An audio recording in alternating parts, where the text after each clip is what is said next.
이거는 어떤 그 뚜렷한 안전 기준치라기보다는 참고치죠.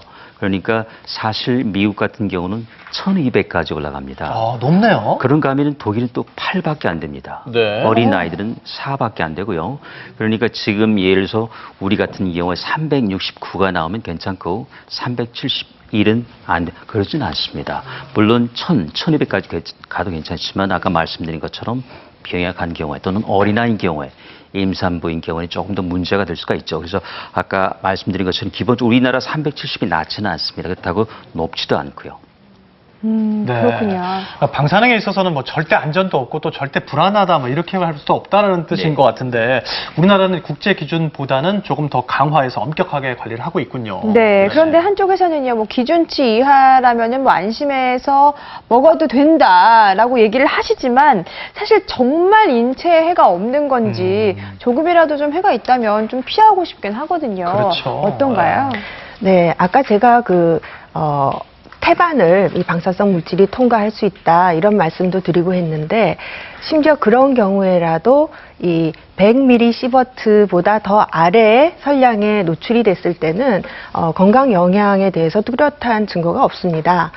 기형이 더 발생한다는 증거도 없고요. 그래서 우리나라 기준이 지금 1년간 제한 선량이 1mS인데 우리가 이제 먹는 그 생선에서 이거에 도달하려면 어느 정도 양이 되는가 이렇게 한번 계산을 해볼 수가 있어요. 그래서 예를 들어서 이제 일본산 어류의 이 제한 선량 기준인 100베크렐짜리, 키로당 100베크렐짜리 생선을 1년 동안에 한 10kg 정도를 드셨다고 가정을 해보면은, 네. 예, 그러면은 이제, 이 키로당 100베크렐이기 때문에 1000베크렐이 되게 되는 거죠. 그렇게 되면은 이거를 선량으로 따지면 얼마나 되는가?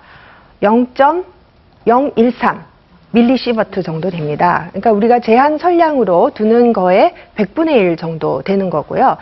제한 선량이 될 때까지 이 먹으려고 치면은 거의 이 10kg의 100배, 그러니까 1톤 정도를 이 혼자서 이 생선을 다 드셔야지 제한 선량에 도달이 되게 되는 거죠.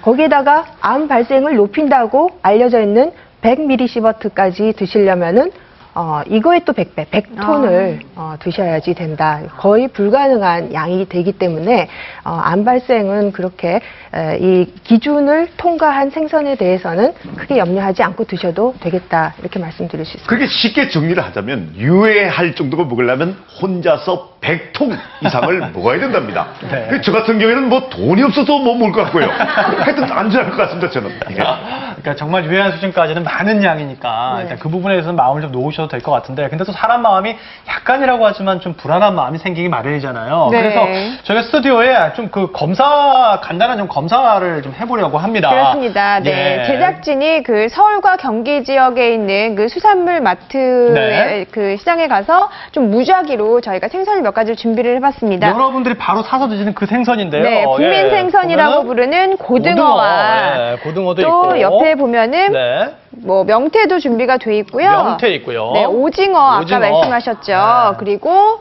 꽁치까지 이렇게 준비를 해봤습니다. 네. 자, 그러면 과연 이 정상적으로 검역을 통과한 이 생선들에는 어느 정도의 그 방사능이 노출될 수 있는지 한번 보도록 하겠습니다. 검사원을 직접 저희가 모셨거든요. 네. 가운데로 나와주시고요. 네. 정말 방사능 수치가 만약에 높게 나온다면 저희는 스튜디오에서 좀 나가야 되겠죠. 자, 한번 네. 제대로 한번 조사를 해보겠습니다. 어떻게 검사를 하는 거죠, 이건? 평소에 지금 측정하고 있는 곳에 네. 이제 자연 방사성 값을 측정을 보시고요. 네. 그다음에 제가 샘플로 들고 온 어. 방사성 물질이 있습니다. 네, 네. 그래서 방사성 계측기가 제대로 작동하는지 한번 네. 테스트를 먼저 해보고요. 네. 잠깐만요. 지금 네. 보면은 여기 지금 잠깐 떼어보세요. 네. 그럼 여기 지금 잠깐 수치가 네. 나오잖아요. 네. 이건 그러면 이 스튜디오 안에 있는 방사능 수치라는 네, 건가요? 맞습니다. 이 지금- 단위는 네. 정확하게 뭐예요? CPS라는 단위고요. 네. 그냥 초당 방사선의 개수를 얘기하는 겁니다. 아하. 아, 그러면 가늠해 볼 그- 수가 좀 있겠군요. 네, 예, 뭐 예. 밀리시버트보다는 작은 단위인가요? 조금 비슷한가요? 네, 이 CPS라는 단위로 밀리시버트를 이제 환산할 수 있는 단위, 기초 네. 단위가 됩니다. 아무튼 지금은 이제 네. 굉장히 낮은 수치의 자연 방사능이 검출이 네. 되고 있고요. 자, 하나하나 좀 보겠습니다. 네. 이번에는 고등어네요. 아, 네. 이거 하기 전에 이건 네. 뭐예요? 먼저 방사능 물질 갖고 오셨죠? 예, 체크를 계측기를 체크할 수 있는 체크 소스라고 해서요. 네. 세슘이 미량 들어있는 체크 세슘. 소스입니다. 네, 한번 재어볼까요? 예, 그래서 이건 측정을 이제 할 수 있는, 실험용으로 네. 안전하게 처리를 한 겁니다.